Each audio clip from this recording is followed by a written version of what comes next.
A lovely morning to you out there, sport fans. You're welcome to the sports update segment of Citizen Information Network, CIN. My name is Akporero Henry Akpos. So much that is going on in the world of sport today is what I bring to you.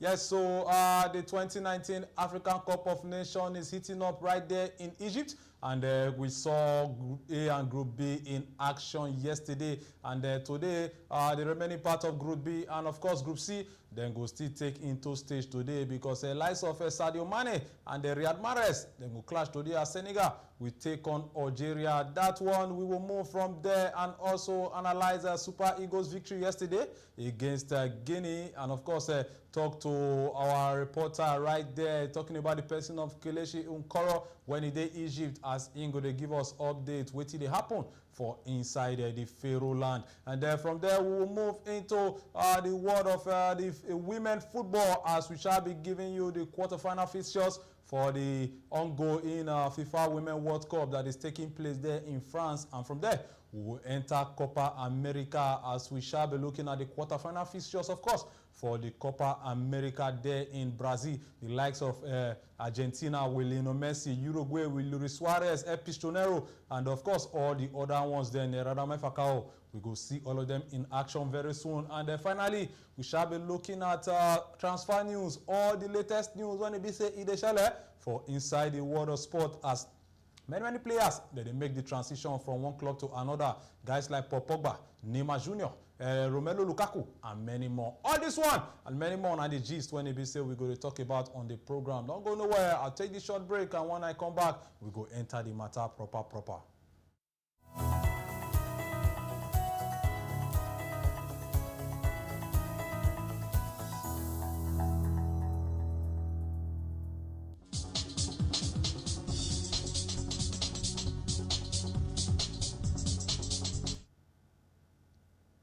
Yes, so people, you're welcome back. It is still Sports Update on Citizen Information Network, CIN.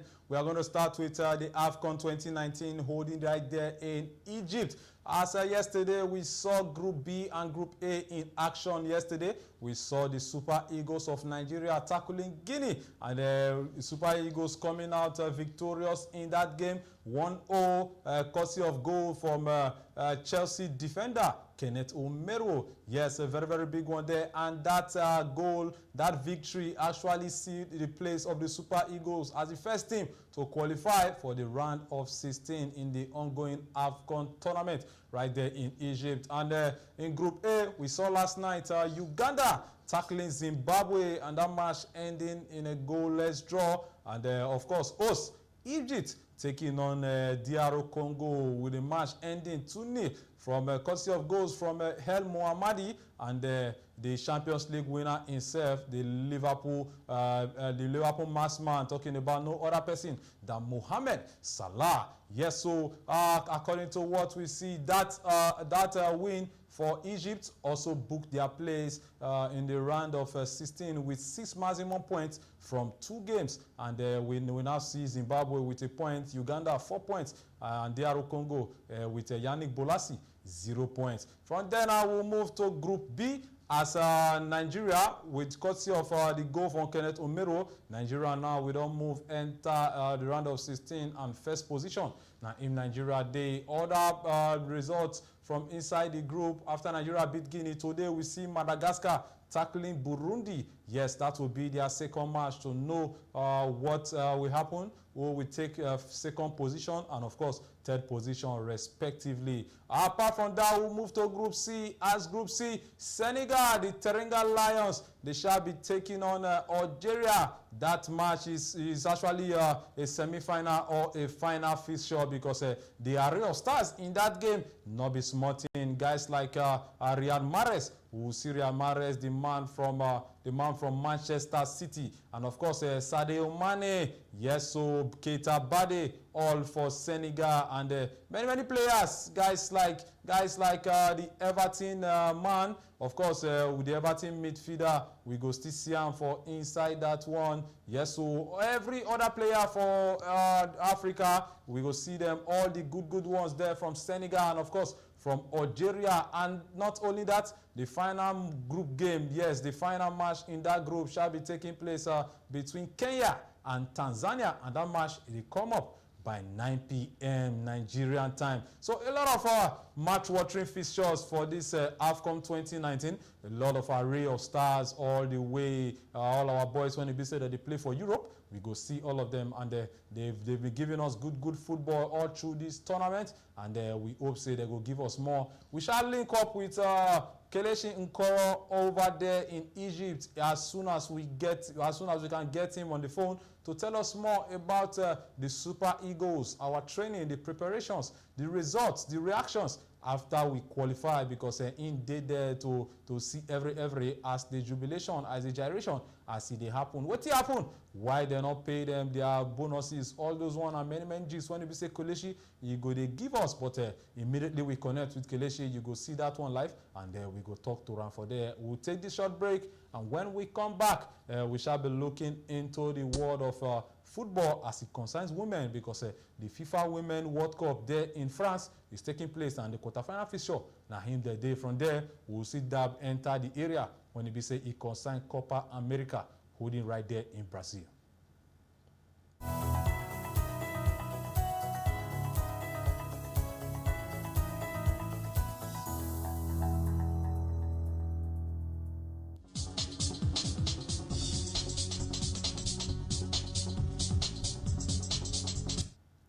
Yes, ladies and gentlemen, it is still the sports update on Citizen Information Network, CIN. And now, let's take a look at the quarterfinal fixtures for the ongoing 2019 Female World Cup that is holding on there in France. Yes, that competition has been exciting. I mean, we don't really expect so much from women football, but the games, the quality of matches. Yes, right now we have Kelechi Nkoro on the line all the way from Egypt. Hello, Mr. Kelechi. Good morning to you. All right, we shall be linking up with Kelechi Nkoro very soon for him to tell us more about the happenings right there in Egypt. But yes, Mr. Kelechi, good morning, sir. Yeah, good morning to you. Akporero Henry. Yes, sir. Yes, sir. We understand that you are in Cairo, sir. You are in Egypt. Let me say, you are in Egypt, sir. How's the atmosphere over there, sir? Okay, so I'm in Alexandria, Egypt, what the English call it, but the locals call it Alexandria. It's where the Super Eagles of Nigeria is based. The weather here is a bit sunny. It's summer here in Egypt, where it's about 31 degrees in the afternoon, and it drops to about between 27 and 29 degrees in the evening. We're here where the Eagles are based, and we're wrapping all the moment. All right, sir. Yesterday we saw Super Eagles gain qualification into the round of 16 after they defeated Guinea. That's actually the second win in our ongoing AFCON, and of course making us keeping us at pace and booking us for the quarterfinals. How was the reaction like after the game in the Super Eagles camp? We saw the Eagles dance out of their dressing room. One of those local Ospino Milano songs, yes. Where Walele, where you they and all. They were very joyful. Let's not forget that the Super Eagles of Nigeria has not made it to 2 AFCON after winning it in 2013. Yes. So there was huge pressure in this side, especially a side that has about 70% of debutants when it comes to the AFCON competition. So it was a celebration for them.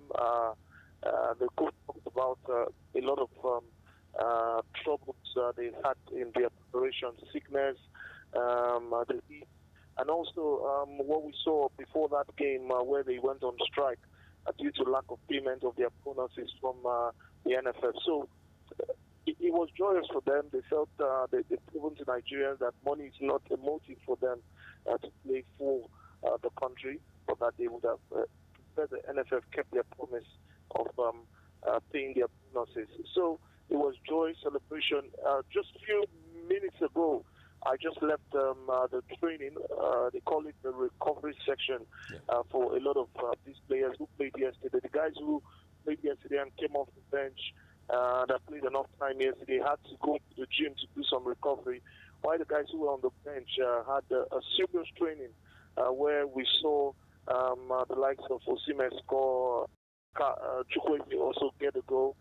John Mikelopi was doing a lot of marking with John Ogu. Trusecong also was moving a bit better. Let's not forget that he didn't start yesterday due to a little knock. But the little scary moment was when Osimhen was holding his groin and had to go to ground. The medical team rushed on to him and used a bit of the magic spray. He got up and he was okay.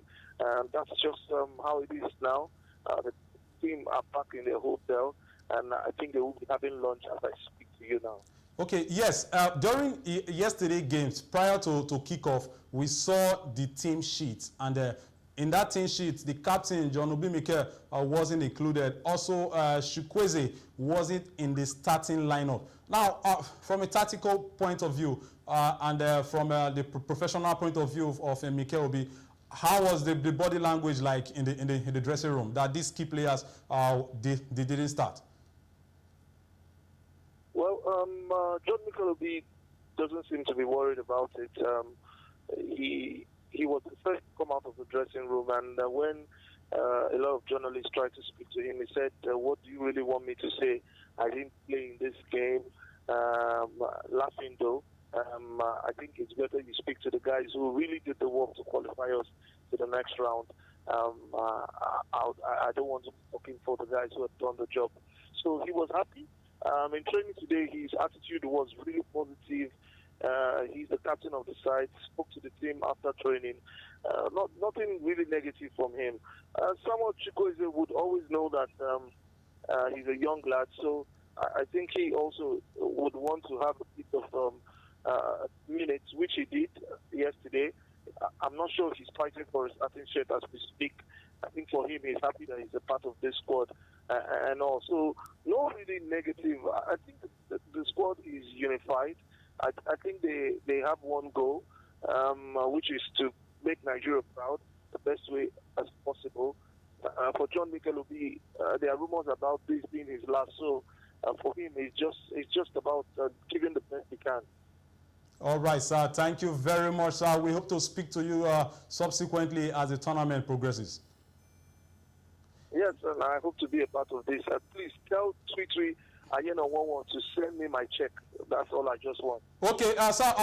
Before you go, please, let's give us updates on Osimhen's health issue as per the tournament. Yeah, that's what I said. I said Victor Osimhen. I'm very sure that news would have broken, but Victor Osimhen just had a slight knock. After the magic spray was used on him, he stood up and continued playing and got 1 or 2 goals in training. So I think he'll be okay. I just think it's just a slight knock, nothing serious. All right, sir. Thank you very much for that report. We hope to speak to you as the tournament progresses. Yes, sir, ladies and gentlemen. Now, recorder, you be. I say no problem. I will speak to you guys. Just tell Tweety to send me my check. All right, sir. Yes, that is Kelechi Nkoro there in Cairo, Egypt. Let's move now to the FIFA Women World Cup that is ongoing over there in France. Yes, the quarterfinal fixtures are about to start, and all the teams that are qualified from the last 16, they are all ready and set to trade tackles as the matter in the hall. So just give you now a list, the fixture there for the FIFA Women World Cup. Yes, so Norway, they will tackle England. Norway will face the English ladies, and France will take on United States of America. That is one crunching tie, a very, very serious one there, because the French, they are the host, and of course USA, they are one of the strongest teams ever when you talk about women football. Of course, all over the world, they are so formidable, and they are people that everybody will know say, if US catch you, you go know say wahala e dey. Yes, so from then Italy will play the Netherlands. Yes, the Orange Girls, they will trade tackles with the Azuris. Yeah, so many match-watching fixture there. And finally, the German females, yes, the German machine, they will take on the Yellow Girls, yeah, yes, from Sweden. So much for the FIFA Women World Cup. From what we see now, is just the European teams and one America, that is talking about the USA, that are remaining. All our African girls, they don't jabber, and some of the Koreans as well, they don't go back. Maybe they go fight Chinese or they go art film.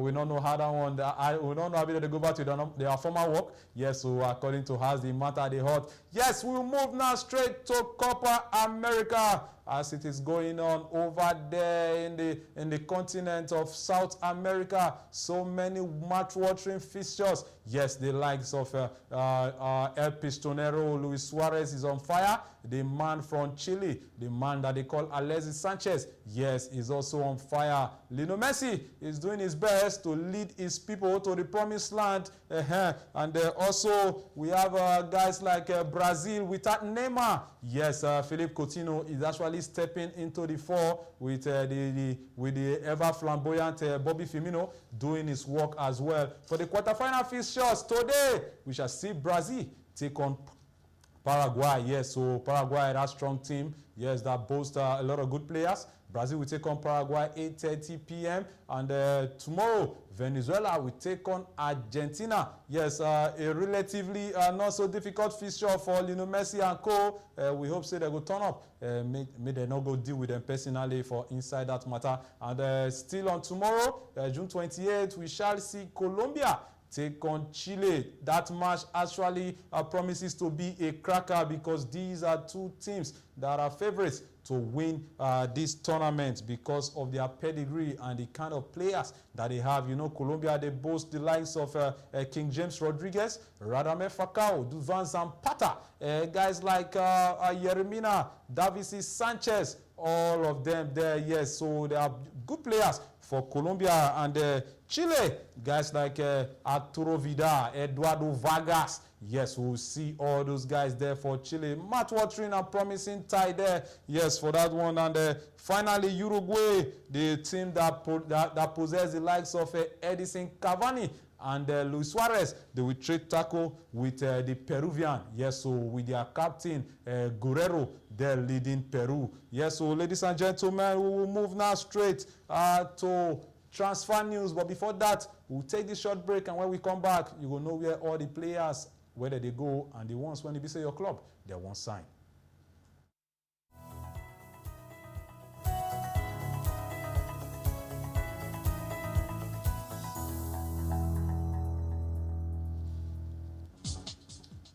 Yes, it is now a transfer news update. Who your club design and who you feel say is supposed to come your club. On the transfer news today, Manchester United, they have pulled out of the running to sign Leicester and English defender Harry Maguire. Why? They say Maguire asking price of £100 million is just too high. And Maguire is 26 and they can't afford to pay such amount for that kind of player. Manchester United, they've been in the market for some players now, especially in their defense department, and they hope that Maguire will help them do a Virgil van Dijk.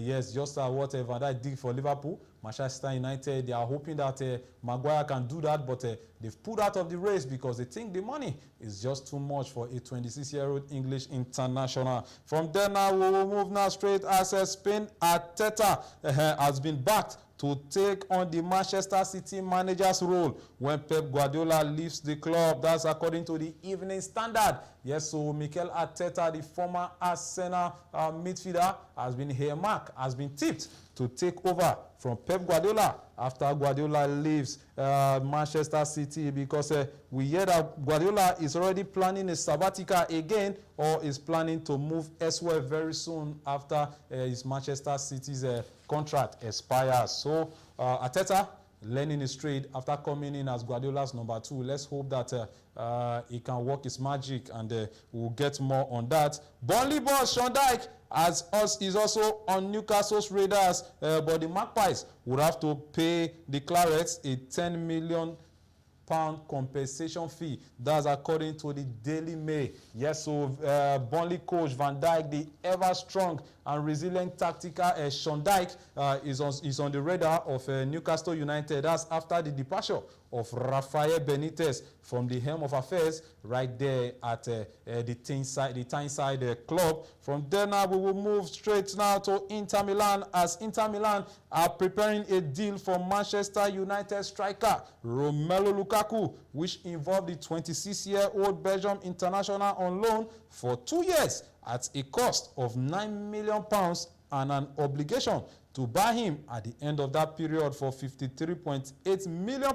That's according to The Guardian. Yes, so Manchester United on the hunt for another striker as well, and they are preparing to sell Romelu Lukaku because maybe Lukaku enough fits into Ole Gunnar Solskjaer playing style. Yes, from there now, let's move now straight to Matic De Ligt.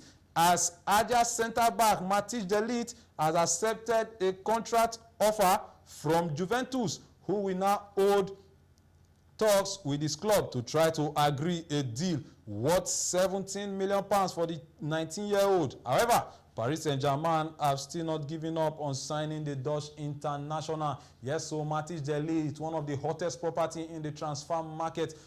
So many clubs are vying for him: Juventus, Real Madrid, Paris Saint-Germain. But it appears Juventus are now on the verge of securing him in a £70 million bid. Yeah, I mean, talking about a 19-year-old going for 70 million, that is a whopping sum of money. And then we'll move now straight to another issue, as Manchester United will miss the agent of Portugal midfielder Bruno Fernandes, 24, to try to secure his 70 million move from Sporting Lisbon. Yes, Bruno Fernandes, another player on the news, one of the players that won the Nations League for Portugal, yes, is now on the radar of Manchester United. And Man United, they are now ready to meet up with his asking price of £70 million. I mean, these players, they don't the day expensive, oh my people. 70 million for one player from Portugal is all right. We'll see what happens there, and we hope that everything it goes well for the clubs that are asking for these players. And then from there, we will move now straight to Juventus. Juventus have asked Adidas, say abego for financial help in a bid to sign Manchester United and France midfielder Paul Pogba, 26. Yes, so they are moving to Adidas for help because the asking price for Pogba is well over £100 million, and Juventus, they think that they cannot afford it. Yes, so from Pogba issue now, let's move now straight as Arsenal and Uruguay midfielder Lucas Torreira, 23, says AC Milan have not made contact with him over a possible return to Serie A. That's according to TalkSport. And Bayern Munich, they've had talks with Barcelona and French striker Ousmane Dembele's agent, over a move for the 22-year-old. Yes, so much about Dembele and different nagging injuries that have been affecting him there in Barcelona. Maybe it's just time for the young man to move and seek pastures new in other clubs, because Dembele is such a promising player and a skillful guy at that, and he's someone that promises a lot. A World Cup winner, although the guy not to play too much, but he's a World Cup winner. He's a World Cup winner. Peperina is a World Cup winner, although he didn't appear, ladies and gentlemen, in any of the matches. Bayern Munich, they have had talks with Barcelona, and the France striker Dembele agent say they won't buy Dembele now, 22-year-old. And finally, on the transfer news, PSG, they've opened talks with AC Milan over a potential £46 million deal for 20-year-old Italy goalkeeper Gianluigi Donnarumma.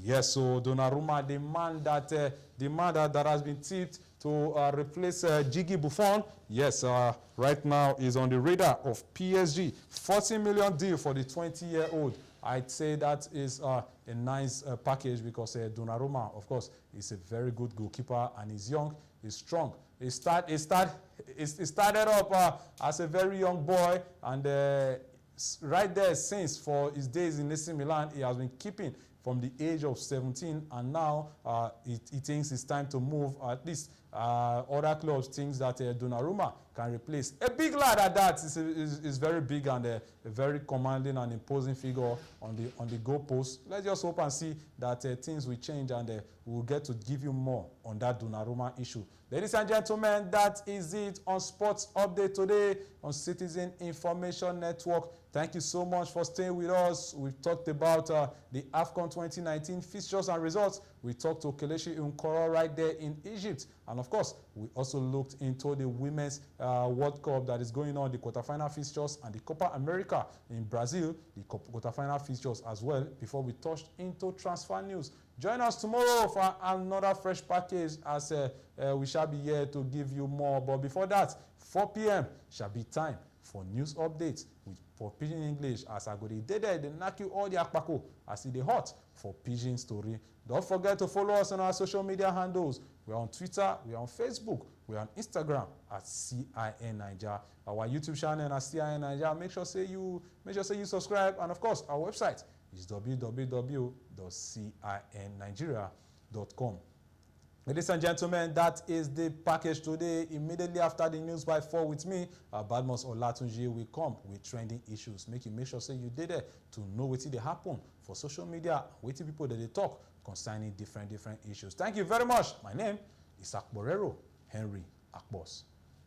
See you next time.